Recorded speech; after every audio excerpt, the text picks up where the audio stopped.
comes the, y'all don't really want it like Hey everybody, what's going on? It is Memorial Day weekend, so I hope all of you are having a blast and being safe while doing it.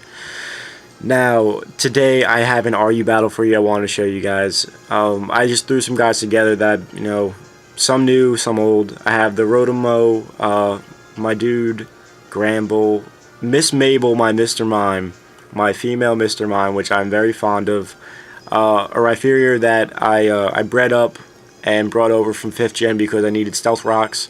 Unfortunately, I forgot to nickname it, which is kind of a shame, and I've kind of lost that opportunity now because I can't go back and, well, I can go back and breed another one, but I had 5th gen breeding mechanics really kind of suck, so I'm not trying to do that. I do have Heliolisk, my little Chiquita banana, and a new set on Gallade, which I wanted to try out today. And my opponent, Paul, today has a Hitmonchan, which I really do enjoy Hitmonchan. I wish it got used more. A Delphox, Yanmega, which is going to be a huge threat in RU. He also has a Heliolisk of his own and a Moongus, which I don't know how you even ended up in RU, and a Frostlast. So let me show you what happens in this battle today. Now, for this, I just wanted to lead off with Rotom because Rotom is just a good lead in general. And I wanted to see what he's going to lead off with. I predicted it to be the Frostlast just because, they usually set up spikes and stuff like that. So he ends up leading off with the Frostlast. Is going to end up going for the Ice Beam. I do take it pretty well. I am specially defensive. But I really didn't fear it too much because I do have my Citrus Berry, which is going to put me back to about 75%. And then I can end up going for a Volt Switch, and I get pretty much a free switch into anything, along with a critical hit first turn. That's a little pain in the butt, but, it's part of the game. Now, I'm going to go into Chiquita Banana, and I'm going to end up going for another Volt Switch, just, see what he wants to go into, see what he's doing. Now, he ends up going into the Delphox. I'm like, alright, let me Volt Switch, and I'll go into the appropriate switch to take this guy out. Now, I'm going to end up going into my Gramble here. Gramble is assault vested right now, so I know I could take at least one hit, and if he wants to stay in, I can go for the Earthquake. And even if he ended up switching into the Yanmega, I could have had, I had still carried Thunderfang on this as well to hit, so I wasn't really fearing that too much, and I do resist the Bug Buzz. Not so much the Air Slash, but definitely could have dealt with it if he wanted to bring it in. So he ends up bringing in the Yanmega now, goes for the Air Slash, and ends up taking me out. Now, at this point, I do have a plan up my sleeve, but I didn't really want to reveal it yet. I'm actually running a special Mr.Mime. I'm running Soundproof on my Mr.Mime. So Miss.Mabel comes in, and I figured, how could he, resist Bug Buzzing a Mr.Mime? It's very tempting, so he's going to go for the Bug Buzz, activating my Soundproof. Miss.Mabel's hearing is not that great, and she's able to go for a Spec Psychic and take it out. So that is a humongous threat that's out of her way. Because that Yanmega with Speed Boost, it could pretty much wreck my team. Now, I'm going to end up switching out as the Heliolisk comes in. He's going to go for a Thunderbolt, and my Rotom's just going to eat that up. It did, absolutely nothing, as you see here. Now, he's going to take some recoil damage, and now he doesn't want to stay in because he doesn't have anything to hit me, which is perfect because now I know the switch is coming. I can go for a Will-O-Wisp because I know nothing on his team would appreciate a Will-O-Wisp, and the Delphox is gone to eat that up. So poor Bernard comes in, and he gets burnt right on the spot, and I know he's not going to, do much damage. So here's an opportunity for me. I'm going to Volt Switch here, and I'm actually going to go into my Rhyperior. I am running, max HP, max defense with the solid rock ability, so that makes all super effective hits cut in half. Now he's going to end up going for High Jump Kick. That is a very powerful move, and if you see, it does barely, I don't even know. It's nowhere close to 25%. Well, maybe a little close, but not enough to break that threshold. So now I actually run Substitute on my Rhyperior. So I'm not fearing the sub breaking at all, so I'm going to sub here. I know I could take another hit and keep the sub up, and I will be able to go for an Earthquake, which is perfect because that would be enough to take out Bernard.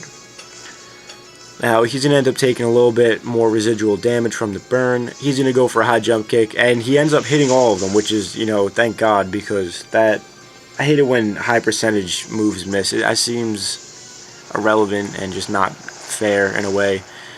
So I'm going to go for the EQ, and I'm going to end up taking out Bernard. So poor guy's going down early.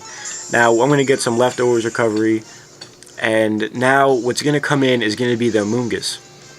I do have a 4 times weakness to grass, so I am going to try and get off as much damage as I can. I know it does have regenerator, but I'm not going to switch out and waste a substitute.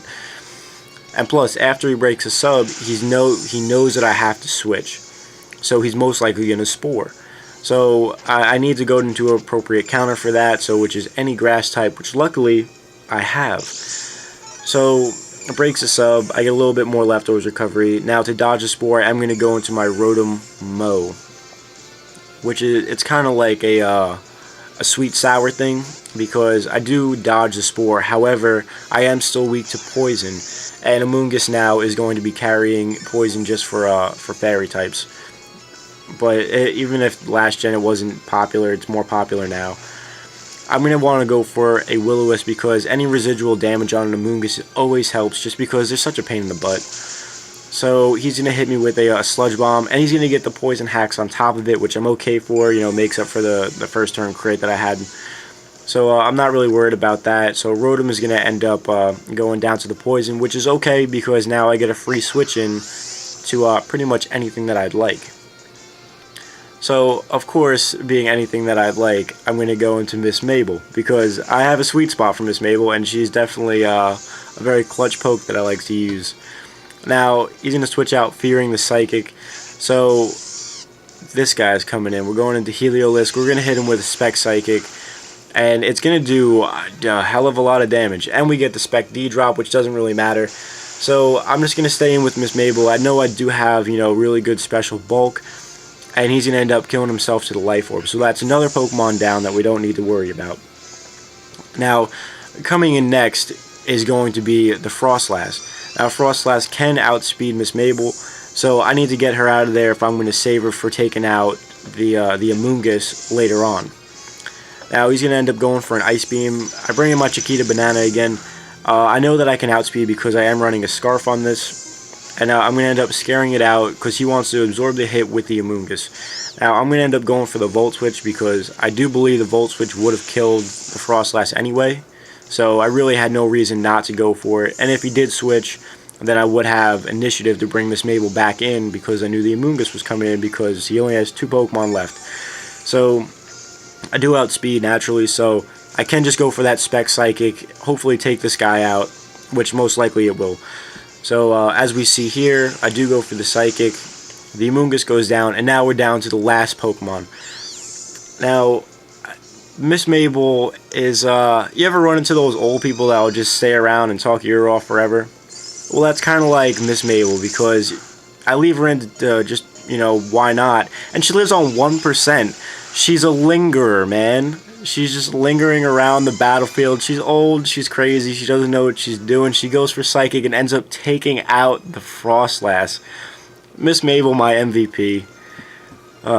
What a woman. Now, I hope you guys enjoyed this battle. I sure did. I do love lower tier stuff. So, if you guys have lower tier things, feel free to add me on Skype, add me on Twitter, ask me for a battle. I'm usually around, when I'm not running around doing squid things. So, I'll catch you guys next time. Okay, bye.